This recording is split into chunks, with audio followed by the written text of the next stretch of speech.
Hi, Misha here. It has been a long and somewhat rough day. Nothing bad, just some not great news at work, and it always upsets me when I have to clean up other people's messes. No one here, just anyway. So I felt like doing a fun video to relax here about 6 o'clock on a Friday. And I'm running out of eagle moss. I still have several, but I want to ration them. And gun videos mostly go on the main channel. And we've had a couple of cat videos recently, and I'm sure we'll have more. But as I said last week, kind of felt like diving back into Star Wars. Don't know why. I did have my stuff out dusting it off a couple of weeks ago, and I pretty much had my little collection of half model, half toys where I liked it, but there were a few pieces eluding me.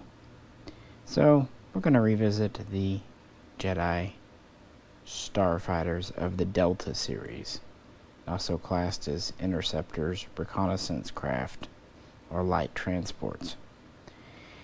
And there are some here that I've had but you haven't seen before. I did do a video a couple of years ago on these, and there are a couple of new ones. There's one I was really wanting, and it was just very hard to find a while back. Part of it is the naming conventions I'll talk about later on. Part of it is they just were not available on eBay or Amazon, but all of a sudden it seems like a mess of the rare ones hit, and while they weren't $20 cheap, they weren't $100 expensive either, kind of middling price. And there were a couple more that I didn't know I wanted, and they were quite affordable, like $11, $15.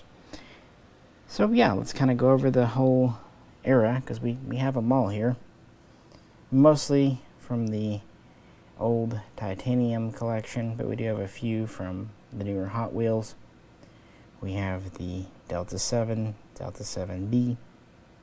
We have the ETA-2 or Eta-2, whatever you prefer, and several variants of each.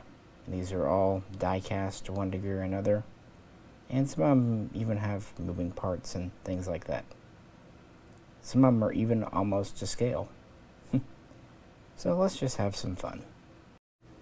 First up on the spinny thing, we have one you might have seen before. This is the Delta-7. These were all designed by Kuat Systems, Kuat Drive Yards, and again are all of the kind of the same thing. But this particular model is from Kit Fisto, which there's no way George Lucas didn't realize that sounded like a porn name. I mean, the man grew up in the 50s, 60s, and was in Hollywood in the 70s.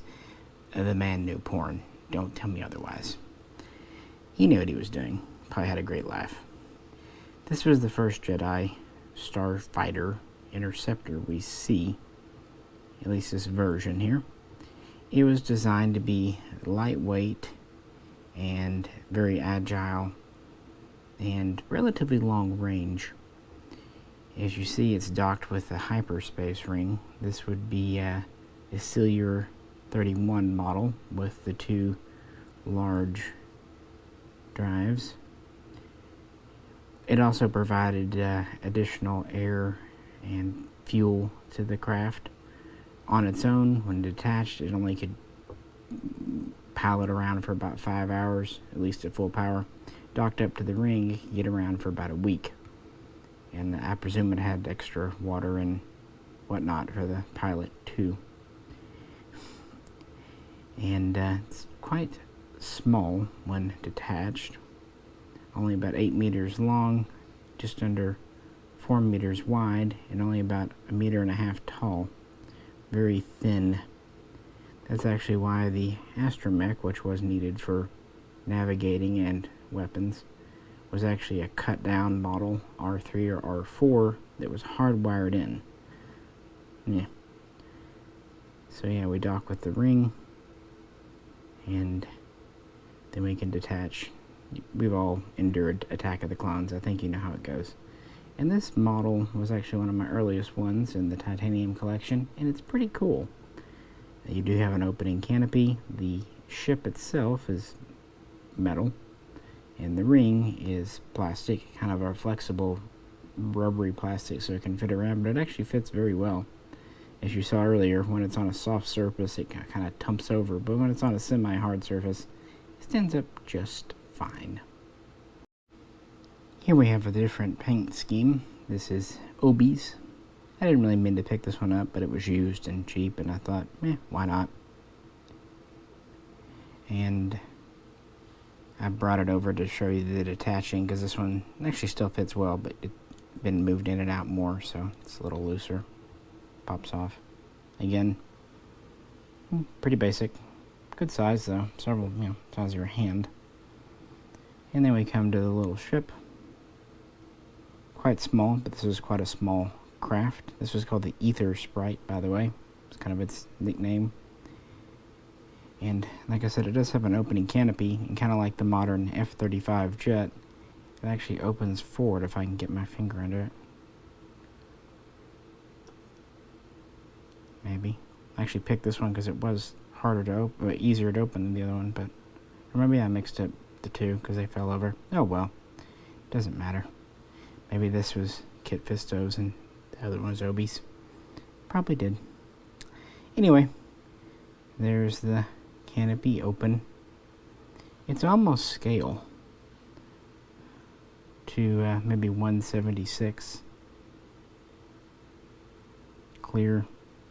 Yeah, I think I might have picked them up. Yeah, oh well. You can tell them. I can't. Sometimes when things are out of production like these, I like to get a duplicate in case something happens to one. I've got a spare. Anyway, these didn't have a whole lot in the way. They were mostly rapid response. They had 2 sublight engines in the back. Actually gave great maneuverability and what in the Star Wars universe is considered high speed, over 1200 kph. Ironically, that would be pretty slow in the modern world. That's not even twice the speed of sound, but hey, it can go light speed, so whatever. It also has some limited shielding. It's enough to kind of take a hit or two, but not hang out in combat. And it has a total of 4 light lasers, although they're actually 2 double linked, one on each side. You can actually see the cutouts in the model, the little raceways for the beams to come out. And that's about it. There are not landing gear on this particular model, or toy. But it does come with a nice stand. As you see, it stays on quite well. And to dock back up, yeah, this is Kit Fisto's. Oh well, I should have started with Obi's anyway. It just kind of clicks in and you just push it. I don't know, it's entertaining. Again, stressful day, I need some entertainment. So these were the original Aethersprites. They were developed a short time after the invasion of Naboo, which was 32 BBY, and the initial testing was around 27 BBY, and they were a follow-on to the Delta-6. And by 23 or so, they were in production, and they were mostly designed for the Jedi, although they weren't the only ones who could fly them. But they were very much a stripped-down hot rod. They didn't have a lot of equipment on board. They were built for speed, agility, and to get somewhere quick with their ring. So that was okay for peacetime. That's why a lot of them were painted in kind of the diplomatic red. But when the Clone Wars kicked off in 22 BBY, things had changed. Here we have Anakin's, or rather Annie's, modified Delta-7, named the Azure Angel. And he wasn't the only one to modify. Quite a few others, like CZ-10, modified his as well. But some, like Obi-Wan, left him stock. I can't remember if I've shown you this model before, but I've had it a couple of years at least. And it's an interesting thing. It actually is about the same size, but it has the changes.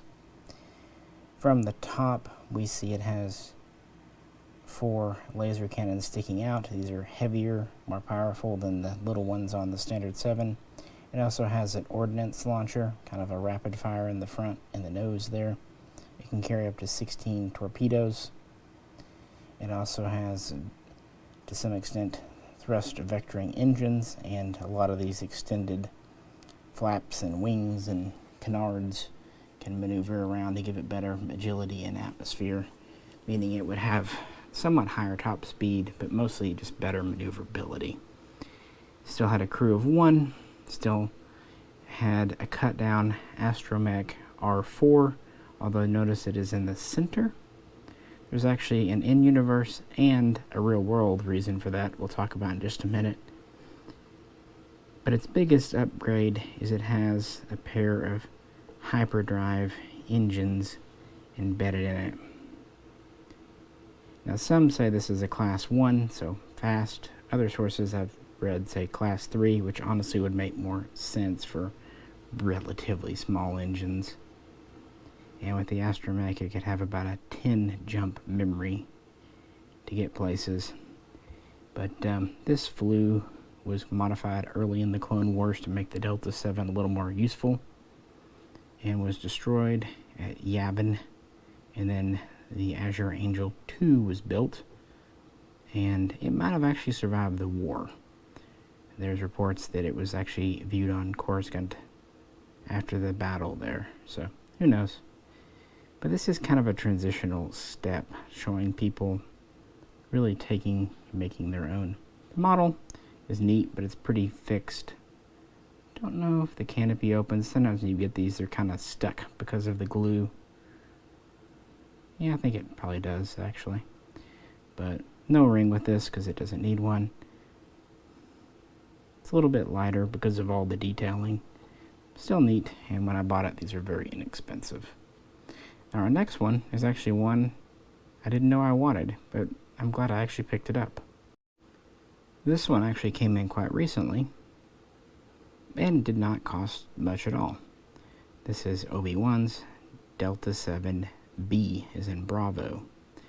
This was a variant made for the war, and on paper it's a little faster, just a teeny bit, and it has a little bit more in the way of resources, about 6 hours of fuel and air instead of 5, but it still needs a 31 ring to get places, and it still only has 4 light laser cannon, although this model could be fitted with an ordnance launcher if needed, but it wasn't standard. At least it was a possibility. Now, the main difference here is the Astromech is in the center as opposed to on the side, and this is the first one that can mount a standard droid. It doesn't have to have its head cut off. That's the big difference. And to let this happen, the center body is ever so slightly thicker, and the engines are a little bit more built up, but basically it's the same. Still 8 meters, still a little under 4, maybe just slightly taller. And it too has an opening canopy, but this one's very stiff. There it is. And this one actually is a larger scale, more like 172, because it is actually a larger model because you don't get the ring with it. Overall, it's a larger thing with more going on. And so these appeared relatively early to mid-Clone Wars, and it would phase out the original Delta-7s as they were lost to combat. And several people would fly them: CZ-10, Plo Koon, Obi-Wan, so on. So why do both of these have the droid in the center? Well, in universe, it's so they can use a standard one, and he can hop out and motor around and do things. In reality, it's partly the same. That way you can have an R2 or whatever cruising around doing things on the show. It's also because these were built for a cartoon, and this way the image can be bisected. It can be flipped. The other one, the Astromech's on one side, so if you were to flip the image, you would notice. Doing it like this, you could flip the image to your heart's content to reuse assets and animations, and you could easily get away with it. Clever enough. Works on both levels, I'd say. Now, these are kind of the ultimate statement of the Delta-7, but we're definitely not done yet. This is just getting us midway through the Clone Wars. the ETA, the Eta-2. And this is considered an Actis-class light interceptor or starfighter, and it was also designed by Kuwat. And for a change, let's look at the Hot Wheels version. In fact, I don't believe Hot Wheels did a Delta-7, but I'm probably wrong. And you can tell this is the shiny one in the collection, but that's okay. It doesn't move, but it does have one kind of neat thing going for it. We'll talk about when we get to the titanium. This is taking the Delta-7's light and maneuverability to the next level. Work began right after the Clone Wars kicked off. And while the Delta-7 was pretty much for the Jedi, this was for them, sure, but it was also for potentially clone troopers and others. These were the first that were expected to be mass-produced and mass-fielded. In fact, because of their small size, nearly 200 could sit in a Venator Star Destroyer, Venator, what have you. The Delta was about 8 meters long. This is just under 5.5. Now it's a little bit wider than a Delta, at about 4.25 meters, whereas the Delta is a little less than 4, but not by much. Overall, it's a much lighter, more maneuverable, more stripped-down craft. In fact, whereas the Delta-7 had a light shield, this does not. Now, a shield could be fitted, but it was not standard. On the other hand, it actually had quite a bit of firepower for its tiny size. We had 2 lasers in the front here. They were considered more powerful than the one on the Delta-7, and they were complemented by 2 ion cannons, one on each side. The only downside, they were powerful, but because of the relative small size of the craft, they could only fire in short bursts before the energy had to build back up. Now in the back, we have something. It's powered by 2 twin ion engines, TIE. And in the front, the cockpit is rather suspiciously TIE-esque, but kind of stretched out for legroom because of how short it is. And this is typically the mode it'd fly in, buttoned up. And this is about all you get out of the Hot Wheels, although it is mostly metal, and it is on a good stand. But the first prototype was flying by at least 20 BBY by Anakin and helped win a couple of battles. And after that, they started to filter into the Jedi. Now, response was kind of one direction or the other. Some did not like the fact that these had basically no armor, no shields, and even weaker sensors and all that. And so a lot of those stuck with the Delta-7. Others not only liked these, they further stripped them down, removing most of the nav computer, except for the astromech. By the way, these do take a full astromech. And even removing part of the sensor suite. So you kind of ended up with 2 variants, what they call the high maneuverability variant and a heavy defense variant.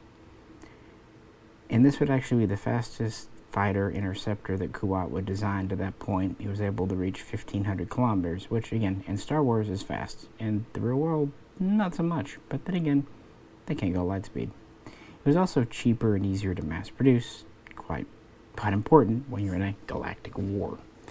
Nevertheless, of course, these became famous during the Battle of Coruscant in 19 BBY. So now we move on to the Titanium series, the original, and we have 3. I did not mean to get 3. To be fair, the 2, Obi-Wan and Anakin's, came together in a set, and the third one, Mace Windu's, I just thought was neat, so why not? These are all the Titanium series made back between 2005 and about 2009, and they're a little bigger and they're more metal than later ones, but you might be noticing they're missing something. They don't have the ion cannon in the mold. There's kind of a spot for it, at least you'd think, in the wing, but these don't have it. Kind of weird. Oh well. On the other hand, at least with these, you do get some moving parts. I'm sure I'll pick the stiffest one here.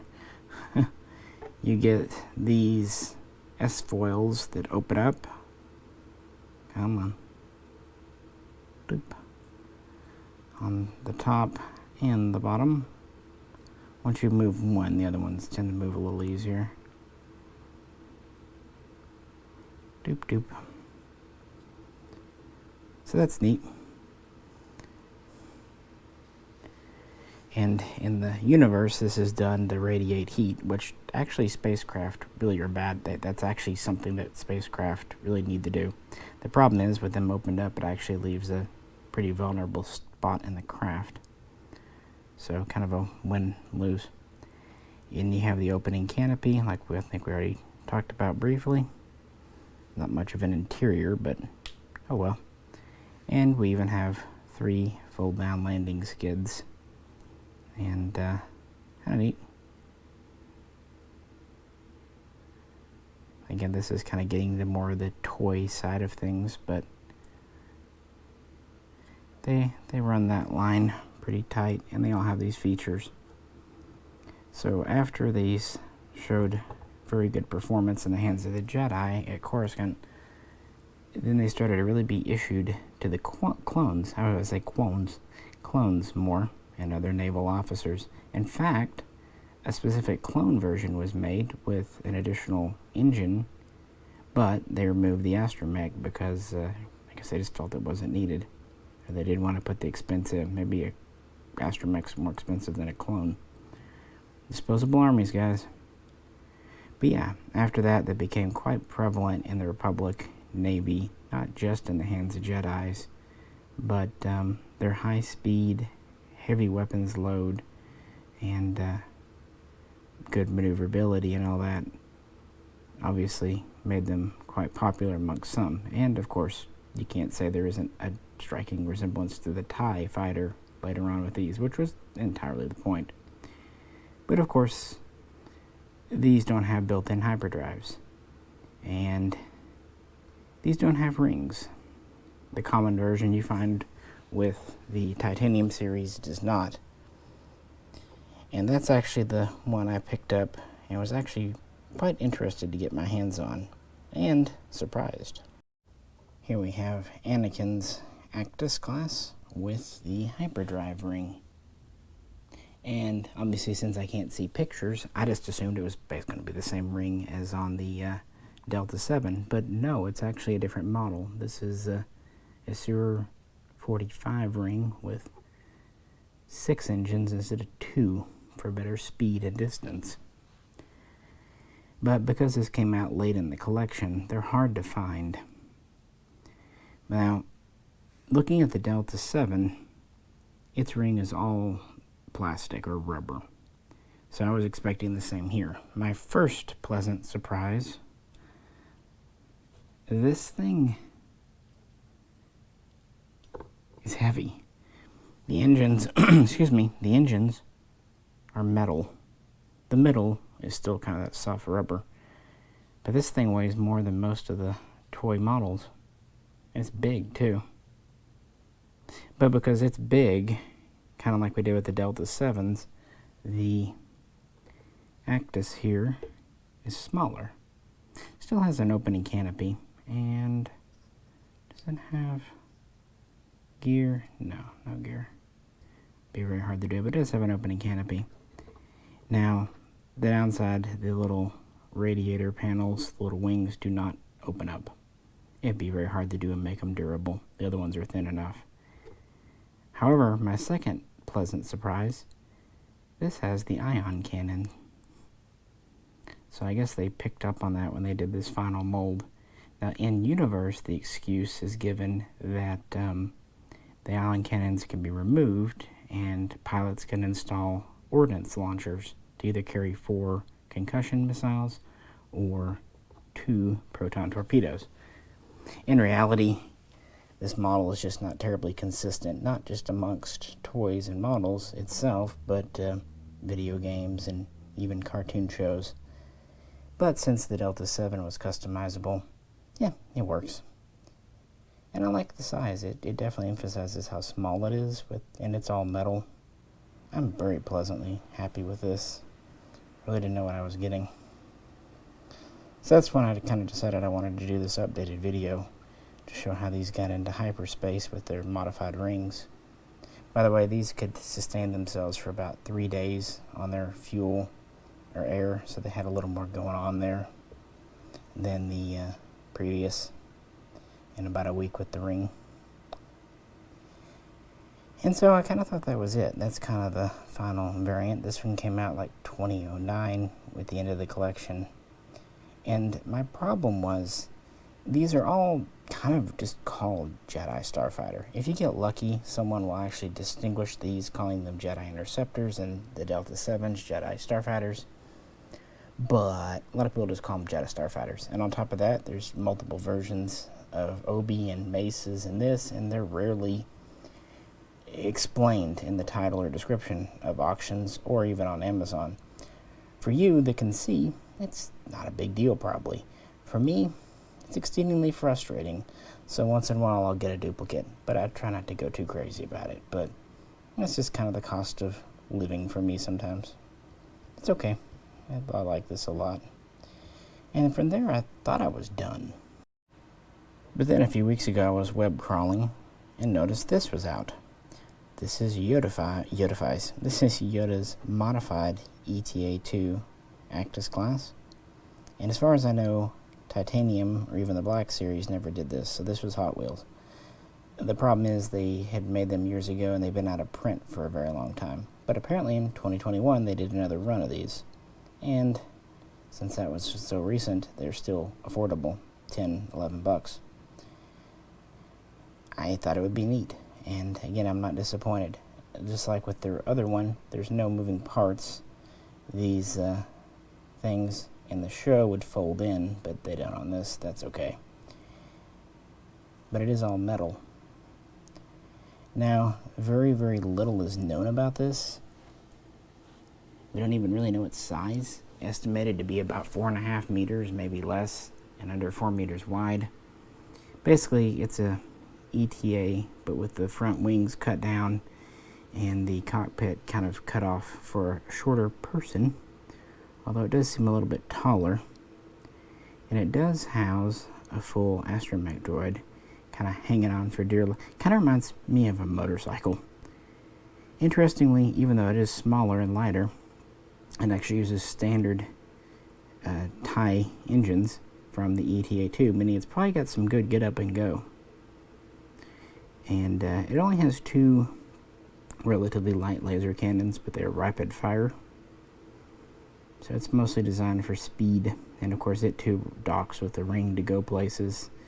And we see Yoda looking for new places to live. And for whatever reason, he liked Dagobah because he signed the lease on it and would be there soon. He kind of made a trip there less than a year before the end of the Clone Wars, before he's going to move in. Not sure that'd be my choice. I've been to Louisiana. I don't think I'd want to live there. A place that looks like Louisiana times 10, but hey, yeah. But again, we don't really know much about this. It's in the Clone Wars, but it does kind of complete the series, and it also kind of adds to the transition from Delta-7 to what's almost a TIE fighter. And this looks very close to a TIE Interceptor. Just scale it up a bit to fit a full human. But the canopy and all that, and the wings, yeah, it's a good size too, and pretty much all metal. And these stands are very good. They kind of pop on. There's pros and cons to both. The Hot Wheels, when they do it right, when they're mostly metal, they are probably going to last a long time. But in my mind, this would maybe be one of the last, because these are all considered the Delta series by Kuwat, who designed these. And this kind of seems the final design during the Clone Wars, because then we get to the TIE Fighter. Speaking of, what happened after the Clone Wars to these? Well, thanks in large part to Imperial politics, the use of hyperdrive wings quickly went away across the galaxy because it was more difficult to track small ships. And these, well, The Delta-7s would not continue on into the Imperial era. They weren't well suited for it, and they were kind of outclassed, and yeah. A few would float around to other groups, police groups, security agencies, even a handful going to rebellions, but about 5 years after the end of the Republic, Kuwait would sell the entire series to Sinar Systems, or Sinar Systems. And that's actually how this kind of continues on, forming things like the A-Wing. But by the time of the Civil War, 0 BBY, they're out of use, at least for the most part. However, the ETA-2, that's a different story. Along with the V-Wing, these were the first two major starfighters of the Empire. They were built in large numbers. Like I said, a special variant was made for clones and later type pilots. And they would develop it into the TIE fighter, but for the first decade or so, they were a very common sight, along with a Venator Star Destroyer, till the Victories and Imperials replaced them. But the Rebellion would get some, but not a huge number, because again, not having rings, having a hyperdriveless ship was not all that useful to them, except for maybe local security and defense perimeters. But they would stay in service through the Civil War, more and more backwater areas in the Empire, but some elite pilots also preferred them. Yeah, at least that's in universe.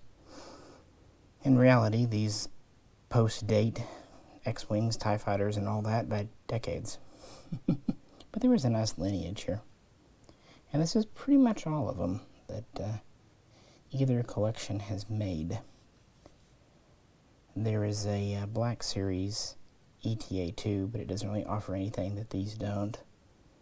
And the Delta-7 doesn't seem to get as much love. They're fun, they're neat, they're inexpensive, and they're quite reasonably durable. And they actually scale well. I've got a Hobby Master pilot here, 172 scale. He actually fits in the cockpit of a one of these pretty well. If I modified him a bit, either putting some sticky goop on his butt or maybe cutting down his legs just slightly, he'd fit perfectly. But as you see, he goes in there in the lid shots. He'll even fit in the Delta-7B over here, but I think I would need to actually cut his feet off for that, because there's not a lot of foot room in that one. It was pretty cramped. Sorry I didn't have a little Star Wars man to show you. I got plenty of Hobby Masters around here, though. I wish they did something new, but they're getting too expensive now, like everything else. I don't know. I just thought this would be fun. Hope it was. If you fell asleep, hey, it's time to wake up. As always, if you could, please do like, share, and subscribe. This is Misha, and no cheesy ending. I'll catch you very soon next time.